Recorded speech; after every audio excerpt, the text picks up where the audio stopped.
Halo semuanya, hari ini saya akan menjelaskan mengenai aksi nyata topik 2. Mengapa kurikulum itu harus berubah? Perkenalkan, nama saya Freddy Ferdian ST. Saya adalah pengajar dari SMP BPK Penabur Holis. Nah, apa itu kurikulum? Kurikulum adalah seperangkat rencana dan pengaturan mengenai tujuan, isi, dan bahan pelajaran, serta cara yang digunakan sebagai pedoman penyelenggaraan kegiatan pembelajaran untuk mencapai tujuan pendidikan tertentu. Nah, sekarang kita lihat nih apa sih fungsinya.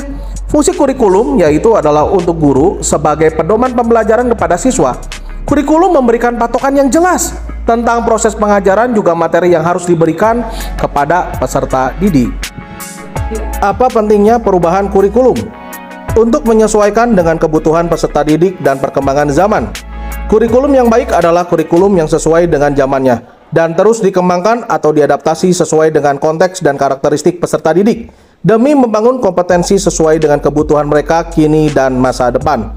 Nah, jadi itulah pentingnya perubahan dari kurikulum. Mengapa kurikulum harus berubah? Agar relevan dengan perkembangan zaman, agar dapat memenuhi kebutuhan belajar siswa, agar dapat menyiapkan generasi masa depan yang visioner. Kurikulum yang baik adalah kurikulum yang sesuai dengan zamannya. Kurikulum harus dinamis, bukan statis. Mendapatkan pembelajaran yang bermakna untuk menyesuaikan dengan kebutuhan peserta didik dan perkembangan zaman. Memenuhi kebutuhan belajar siswa, dan kurikulum harus terus berkembang atau diadopsi sesuai dengan kebutuhan peserta didik dan untuk membangun kompetensi sesuai untuk masa depan dari anak-anak peserta didik kita. Nah, itulah mengapa kurikulum itu harus berubah. Mengapa kurikulum perlu diadaptasi? Alasan utama sekolah perlu melakukan adaptasi terhadap kurikulum pemerintah adalah setiap satuan pendidikan memiliki karakteristik yang berbeda, sehingga satuan pendidikan harus melaksanakan adaptasi kurikulum agar sesuai dengan konteks dan karakteristik dari peserta didik. Nah, itulah kenapa kurikulum perlu untuk diadaptasi. Jadi, dapatkah kurikulum berubah?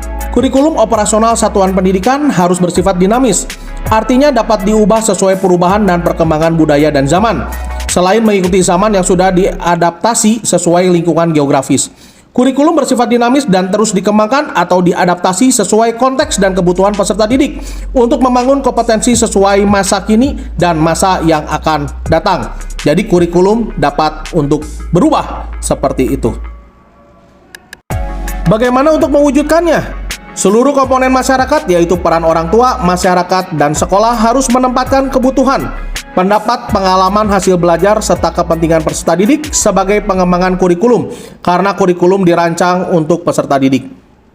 Nah, seperti Ki Hajar Dewantara, pendidikan memberikan tuntunan atau menuntun terhadap segala kekuatan kodrat yang dimiliki anak agar ia mampu mencapai keselamatan dan kebahagiaan yang setinggi-tingginya, baik sebagai seorang manusia maupun sebagai anggota masyarakat. Terima kasih sudah menyimak. Saya meminta untuk bisa mengisikan umpan balik di link berikut ini sebagai untuk masukan dan juga sebagai umpan balik dari aksi nyata 2 ini. Terima kasih.